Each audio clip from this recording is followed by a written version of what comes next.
할렐루야. 네, 앞에 뒤에 분 사랑합니다. 축복합니다. 인사하세요. 네.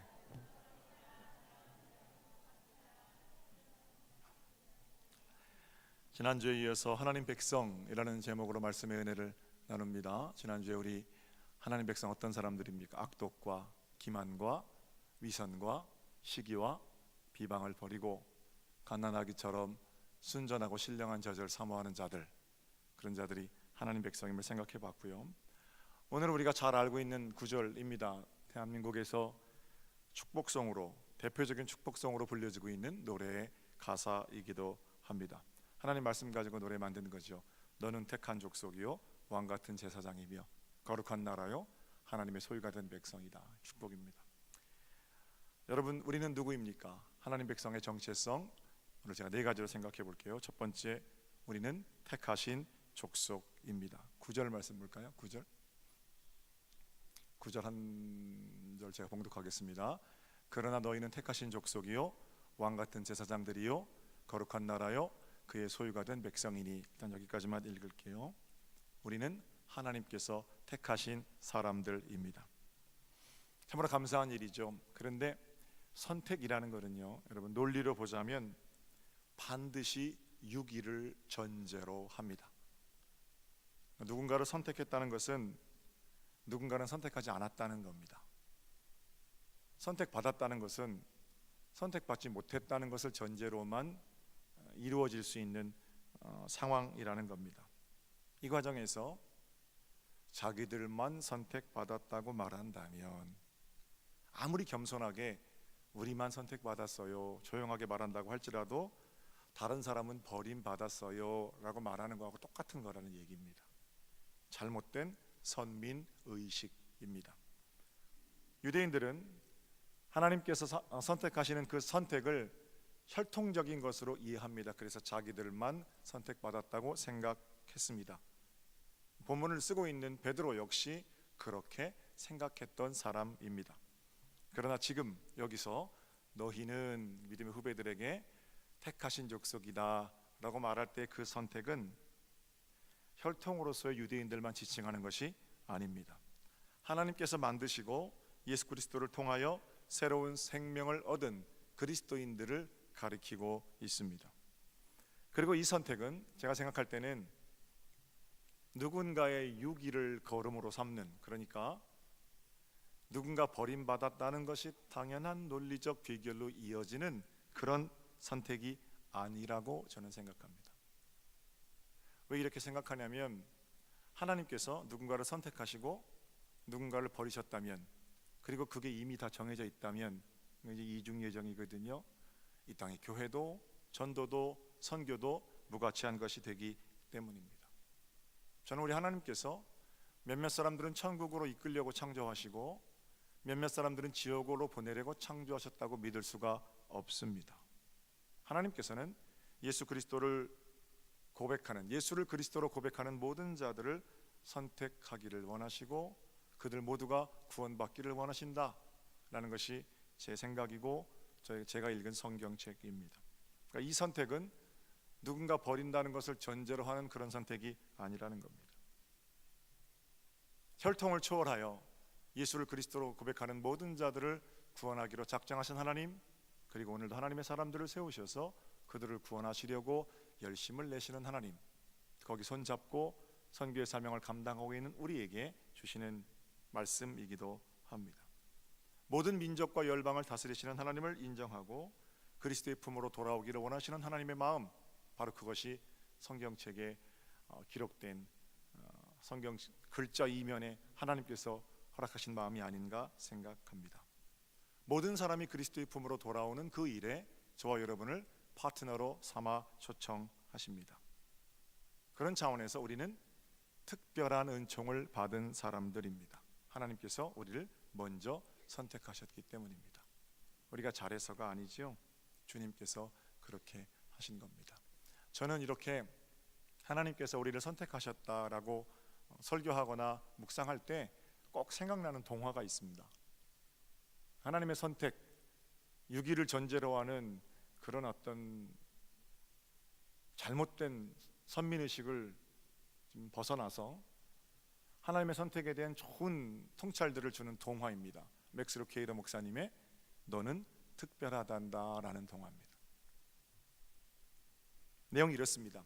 앤릭이라고 불리는 작은 나무 사람들이 모여 사는 마을이 있었습니다. 전부 다른 모습으로 생겼지만, 그리고 전부 다른 모습으로 살아가고 있지만, 사실 그 나무 사람, 이제 제가 앤릭이라고 부를게요.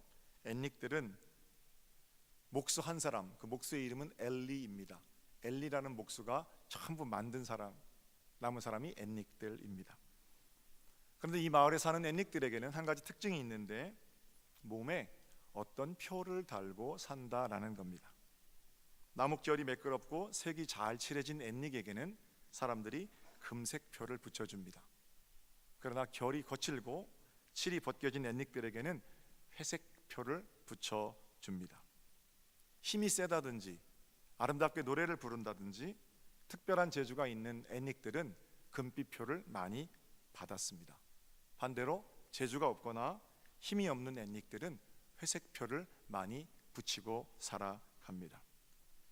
주인공 앤릭인 펀치넬로는 재주가 없습니다. 빼어난 외모를 가지고 있는 것도 아닙니다. 그래서 펀치넬로의 몸에는 친구들이 붙여놓은 회색빛 표가 덕지덕지 붙어 있었습니다. 펀치넬로는 늘 생각하는 겁니다. 그 회색 표를 보면서 난 별로 좋은 사람이 아닌가 봐. 그런데 하루는 펀치넬로가 우연히 루시아라는 앤릭을 만나게 됩니다. 루시아를 보니까 몸에 금색 표도 없고 회색 표도 없고 아주 매끈한, 그냥 깨끗한 나무 사람, 그 루시아입니다. 사람들이 루시아에게 표를 붙이긴 하는데 붙이자마자 그 표가 금방금방 떨어지는 거예요. 어떻게 된 일이야? 이렇게 묻자 루시아가 대답합니다. 난 그저 자주 엘리 아저씨를 만나러 가는 것뿐이야. 이렇게 대답합니다. 그래서 펀치넬로도 루시아를 따라서 엘리 아저씨를 만나러 갑니다. 펀치넬로의 절망을 본 엘리 아저씨는 펀치넬로에게 이렇게 말합니다. 펀치넬로, 다른 앤릭들이 너를 어떻게 생각하느냐가 아니라 이 아저씨가 너를 어떻게 생각하느냐가 중요한 거야. 내가 너를 만들었거든. 그리고 덧붙이기를, 펀치넬로 기억하렴, 너는 매우 특별하고 소중하단다. 아저씨는 너를 매일 기다리고 있었어. 그리고 한 가지 비밀을 말해주는데, 사람들이 붙이는 표, 그 표에 대한 비밀입니다. 그 표는 그 표를 중요하게 생각하는 사람에게만 붙어 있는 거란다. 날마다 아저씨를 찾아오너라. 아저씨는 단 한 사람도 나쁜 나무 사람을 만든 적이 없어. 이렇게 아저씨의 대화가 계속됩니다. 펀치넬로는 엘리 아저씨 말을 듣고 있다가 이런 생각을 합니다. 어쩌면 이 아저씨의 말이 맞을지도 몰라. 이렇게 생각하는 순간 회색 표 하나가 펀치넬로의 몸에서 땅으로 떨어졌습니다. 내가 너를 만들었단다. 넌 특별하단다.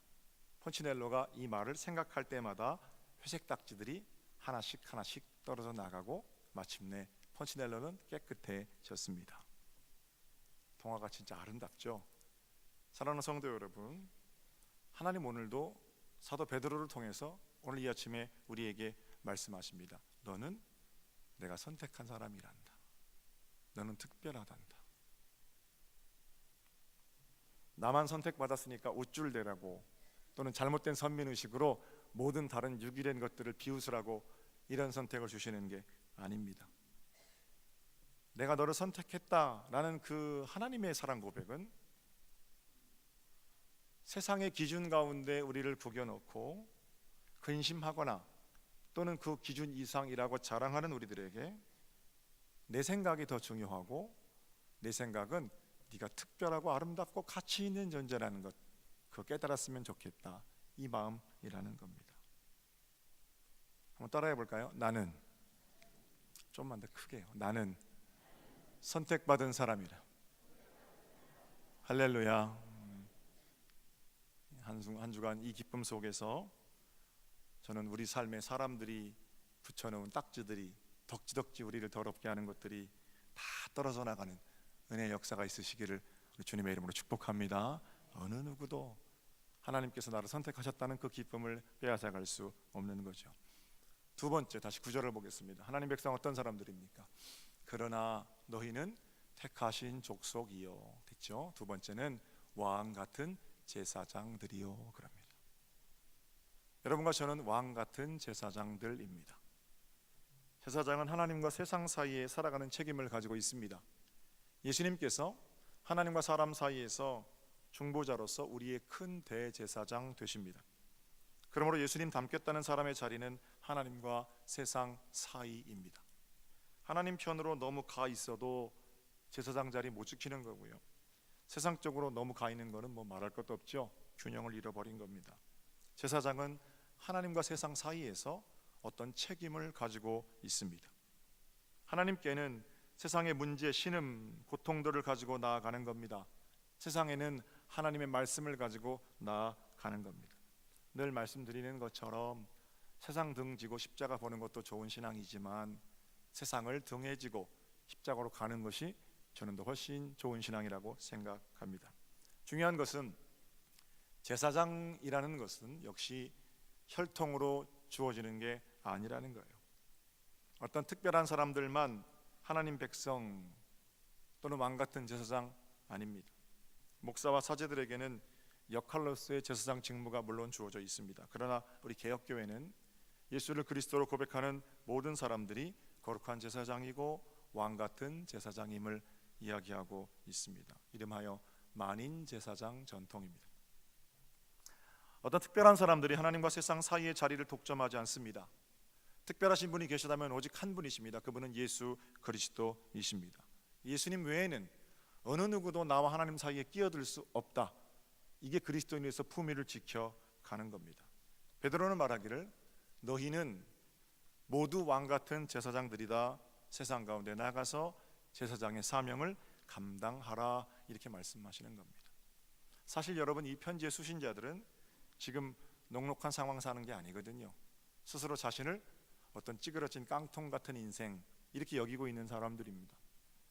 고향 떠나서 타향살이 하면서 많은 시련과 핍박 가운데 있었기 때문에 편지의 수신자들이 어떤 자존감을 가지고 살아가기가 매우 힘든 형편입니다.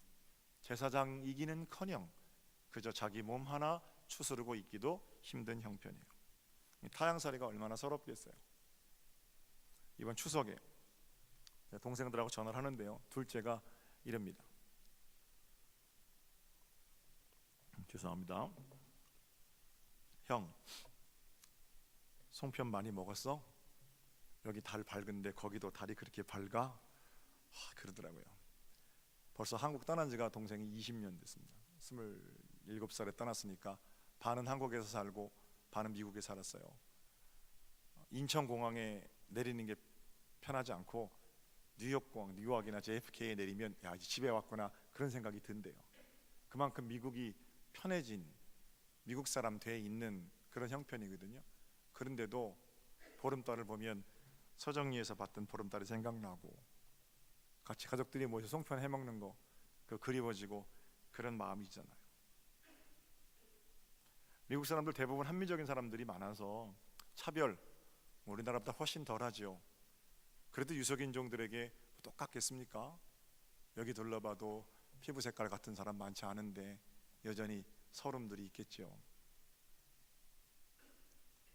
우리나라도 외국인들에게 친절히 잘하시지만 어떤 못된 사람들은 여전히 동남아 사람들 하대하잖아요. 거기도 마찬가지죠. 타향살이에 서름을 많이 겪는단 말입니다. 자, 어쨌든 지금 베드로 편지 수신자들은 그냥 그렇게 좋은 환경에서 타향살이 하고 있는 것도 아닙니다. 남의 허드렛 일 해주면서 노예처럼 그렇게 근근히 살아갑니다. 게다가 예수를 그리스도로 고백하기 때문에 로마로부터는 핍박과 탄압이 거기도 그치질 않는 거죠. 박해를 피해서 도망왔는데 거기 더 큰 환난과 시험과 어려움을 만나게 된 겁니다. 이런 이중삼중의 고난 때문에 자기가 어떤 존재인지 잘 모릅니다. 나는 그냥 2등 국민, 3등 국민 이렇게 열등감에 젖어 사는 사람들에게 베드로가 편지하는 거예요. 아니라는 거예요. 너희 그렇게 참 핍절한 지난한 그런 인생을 살지만 너희의 본래 정체는 그게 아니라 왕 같은 제사장들이라는 거예요. 그냥 제사장도 아니고 왕 같은 제사장이에요. 하나님께서 세상을 복 주시고 세상을 심판하시는데 너희들을 통해서 하신다. 제사장의 어떤 자존감, 거룩한 자존감을 불어넣어 주시는 겁니다. 본국 국민 눈치 보면서 핍박의 칼을 피해 박박 기어야 하는 인생이 아니라는 겁니다. 제사장, 거룩한 자존감 회복하라.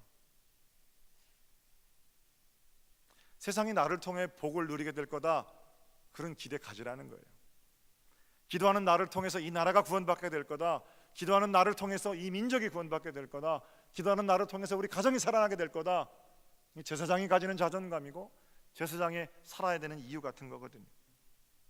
일어나서, 그렇게 누워있지 말고 일어나서 당당하게 그리스도께서 세상을 구원하시는 기이한 빛을 선포하라. 너희는 왕같은 제사장이다. 사도 베드로의 어떤 응원입니다. 응원. 믿음의 후배들을 향한. 세상 향해 무릎 꿇지 말라는 거예요. 시시한데 마음 주지 말라는 겁니다. 당당하게 일어서서 오늘로 예수로 살아가는 길을 보여주라는 거예요. 왜? 너희는 왕같은 제사장들이기 때문에.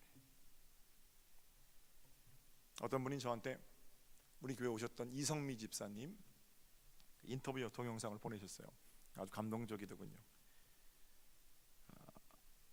이성미 씨가 개그맨 후배인 조혜련 씨를 전도하려고, 혜련아 만날 때마다 그랬대요. 혜련아, 내가 너 위해서 기도하는 거 알지? 매일 같이 기도하고 있어. 그 당시에 조혜련 씨의 종교가 남녀호랑개교예요. 남녀호랑개교. 조혜련 씨가 이렇게 대답합니다. 언니는 언니 신한테 언니 문제나 가지고 기도해. 그러더래요. 나름 이성미 씨는 제사장 역할을 감당하는, 하나님과 조혜련 씨 사이에 다리가 되는 거거든요. 하나님께 너를 사랑하셔, 하나님께 돌아와, 계속 증거하는데 조혜련 씨는 언니는 언니 신한테 언니 문제나 가지고 얘기해. 왜 나까지 이렇게 귀찮게 하는 거야. 계속 밀어내는 거예요. 계속 권면하고 기다리고 그렇게 했답니다. 그런데 어느 날 조혜련 씨한테 전화가 와서, 언니 나 지난주에 교회에 등록했어, 그러더래요. 그런데 이성미 집사가 가슴이 터질 것 같더랍니다. 제사장 역할 충실히 감당한 사람들이 느끼는 감동이에요. 하나님이 얼마나 그 영혼을 사랑하시는지, 하나님이 얼마나 그 영혼이 돌아오기를 원하시는지 그 마음 알겠더라는 거예요. 이른 양 한 마리 찾으려고 99마리 양 두고 가는 목자의 마음도 알겠고, 하나님께서 세상을 사랑하셔서 나를 세우시고 나를 통해서 당신의 일을 펼쳐가시려는 그 위대한 하나님의 일들도 어렴풋이 깨달아지고, 이러면서 간증을 하는데요, 제가 그 인터뷰 동영상을 보면서 왕같은 제사장이 다른 게 아니구나. 저렇게 하나님과 사람 사이에서 하나님의 귀한 말씀을 전하고 어떤 다리가 되는 일들을 하는 것이 제사장, 왕같은 제사장들의 일이로구나, 이렇게 생각해 보았습니다. 그 이후로 계속 이 집사님은 후배들이 예수님 만났으면 좋겠다는 그 마음으로 전도한다고 그래요. 그런데 서두르지 않는답니다. 물론 그 집사님 안에는 성령님께서 주시는 뜨거운 불이 있지요. 그런데 그냥 그대로 내놓으면 다 데이거나 도망간대요. 그래서 다 후배들 앞에서 나설 때는 시켜서 나선답니다. 시키면 뭐가 되냐면 그게 정금이 된대요. 뜨겁게 불을 달궜다가 시키면 정금. 가서 불같이 닦다라고 얘기하는 건 별로 어렵지 않은데요, 기다리는 거 진짜 힘들잖아요. 그러나 기다리면서 하나님의 때를, 그런 기다리는 그런 방법들을 집사님 택하고 있다, 이렇게 말하죠. 제사장입니다. 왕같은 제사장이에요. 따뜻한 난로처럼 날씨 추워지는데 냉랭한 세상을 따뜻한 온기로 바꿔내는 그런 난로 하나씩 가지고 세상 가운데로 나가시면 좋겠어요. 너무 뜨거운 성령의 불 때문에 다른 사람도 오지도 못하고 이제 그렇게 하지 마시고, 시켜서 정금 같은 믿음으로 왕 같은 제사장으로 사명을 잘 감당해가는 복 있는 여러분이 되시기를 우리 주님의 이름으로 축복합니다. 새생명 축제 이제 한 달도 안 남았거든요. 우리 주 예수 그리스도의 이름을 열방 가운데 전해 주십시오. 하나님이 얼마나 그들을 사랑하시는지를 여러분의 삶의 처소에서 복되게 증거해 주십시오. 여러분은 왕 같은 제사장들이십니다. 내가 꿇는 무릎을 통해서 서정리가 변화될 겁니다. 내가 중보하는 그 기도를 통해서 하나님께서 우리 가정, 우리 교회, 우리 민족을 새롭게 하실 겁니다. 저는 우리 서정교회 그리고 속한 모든 가정들이 왕 같은 제사장의 가정들이 되시기를 다시 한번 주님의 이름으로 축복합니다. 자, 세 번째 구절을 다시 보겠습니다. 그러나 너희는 택하신 족속이요 왕 같은 제사장들이요 거룩한 나라요. 우리는 거룩한 나라입니다. 거룩하다는 것은 카도시, 구별되었다는 겁니다. 다시 말씀드리지만 구별은 분리가 아닙니다. 완전하게 나누어져서 상관없는 것, 그게 분리지요. 그러나 구별은 함께 있을 때 뭔가 다른 겁니다. 똑같은 것 같은데 그 사람 안에는 하나님을 향한 경외가 있는 겁니다. 신앙이 깊어지는데 대개 세 가지 단계를 거치게 됩니다. 첫 번째는 믿기는 믿는데 세상과 별로 구별되지 않는 단계입니다. 믿는 사람인지 안 믿는 사람인지 도무지 알 수가 없습니다. 주일날 예배당 가끔 나와서 앉아있기는 하는데 별로 다를 게 없습니다. 분별력을 상실했든지 또는 분별력이 원래 없던 거든지 아무데나 눕고 아무 짓이나 하고 아무 것이나 만나고 아무나 먹고 자고 뭐 그럽니다. 누군가 잘못했다고 얘기하면 그게 뭐가 문제냐? 오히려 따져 묻습니다. 거룩함이라고는 찾아볼 수 없는 그런 지경, 하나님의 능력이 나타날 수도 없고 하나님의 은혜가 흘러갈 수도 없지요. 속히 돌이켜 아버지께로 돌아와야 됩니다. 첫 번째, 그래도 신앙인은 신앙인이죠. 두 번째 단계가 있는데 믿고 변화된 단계입니다. 세상이 이전에 보던 그런 세상이 아닌 거예요. 믿고 하나님의 은혜를 체험하고 보니까 이 세상은 온갖 저주의 도시, 악의 도시, 멸망을 당할 도시, 그런 곳이라고 생각하는 겁니다. 그래서 세상을 자기와 완전히 분리시킵니다. 각종 더러운 것들은 쳐다보지도 않습니다. 문제가 생기면 교회로, 기도원으로만 달려갑니다. 세상 등지고 십자가만 바라봅니다. 이 단계는 첫 번째 단계보다는 조금 나을 수 있지요. 이런 단계를 통칭해서 금욕주의라고 그러거든요. 그러나 금욕주의는 기독교는 아니에요. 금욕적인 모습은 기독교 신앙에 많은 도움이 됩니다만 우리 주님께서는 안 먹고 굶고 미워하기보다 먹고 마시고 사랑하라, 이렇게 말씀하시는 측면이 많습니다. 기독교는 욕심을 없애는 것을 가르치지 않습니다. 욕심이 없다고 거짓말하지도 말아라, 이렇게 하나님께서 말씀하시는 것 같아요. 오히려 욕심을 잘 다스려서 선한 일들을 도모하라. 무소유가 아니고 다스려지지 못한 소유, 거기에 대해서 문제 제기하시는 겁니다. 신앙의 세 번째 단계가 있습니다. 세상 가운데 살면서 하나님의 다스리심을 받으며 사는 길입니다. 자신이 밟는 땅을 거룩한 나라로 만들어가는 일입니다. 당연히 이러한 삶에는 예상치 못한 환란이 있습니다. 그러나 믿음의 사람들은 묵묵히 찬송하면서 거룩한 나라를 하나님과 함께 빚어갑니다. 세상 속에서 세상을 변화시켜 가면서 하나님 말씀이 빚는 신령한 공동체, 거룩한 나라, 그게 교회입니다. 교회. 하나님을 사랑하고 예수를 그리스도로 고백하는 사람들의 모임, 거룩한 나라, 교회, 이게 다 한 가지죠. 저는 우리 서정교회가 이 땅에 세워진 거룩한 나라인 줄로 믿습니다. 갈등이 없기 때문에 거룩한 나라가 아니에요. 세상 모든 거룩한 나라, 세상 모든 교회에는 갈등이 있습니다. 내 마음에 완벽하게 드는 그런 교회 지구상에 어디 있습니까? 내 마음에 완벽하게 드는 목사, 멀리서 봐서 그렇죠. 가까이서 보면 흠이 얼마나 많아요.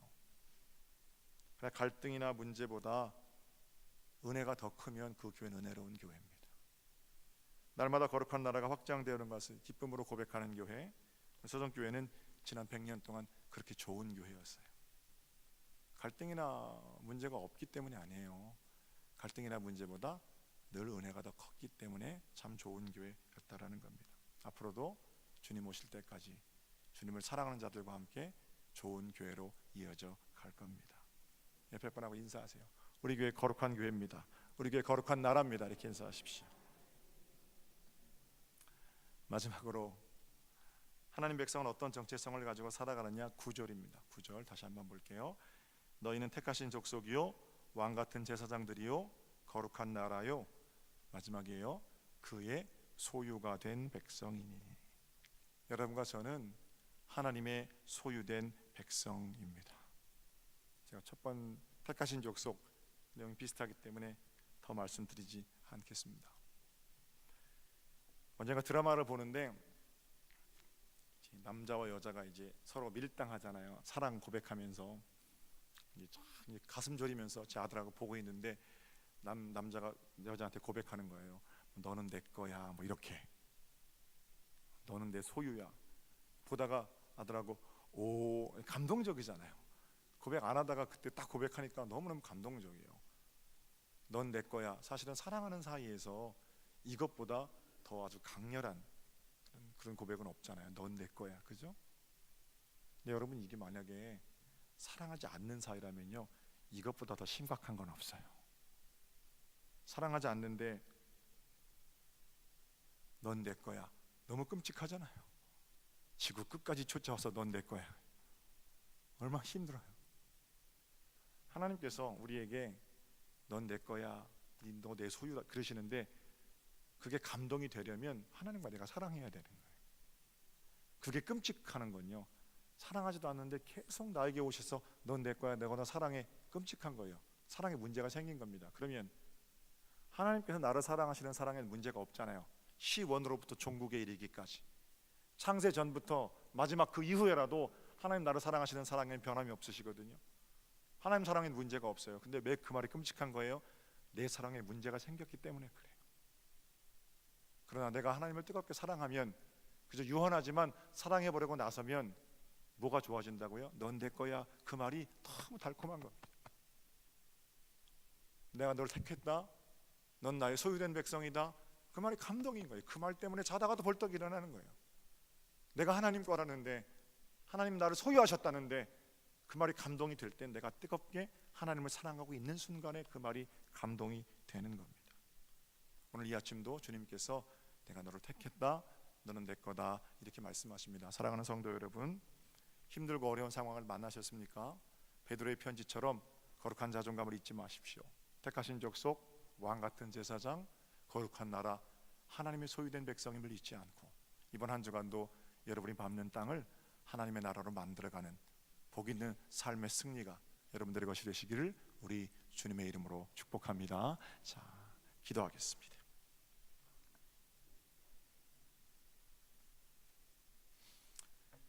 하나님, 택하신 족속으로, 왕같은 제사장들로, 거룩한 나라로, 하나님의 소유된 백성으로 그리스도의 기이한 빛을 세상에 전하는 은혜의 한 주간, 사랑하는 서정교회 성도들의 한 주간이 되게 하여 주시옵소서. 여기 이제 세상 가운데로 나갑니다. 성령님, 우리를 붙들고 사용하여 주시옵소서. 감사하옵고 주님의 이름으로 기도 올렸나이다. 아멘.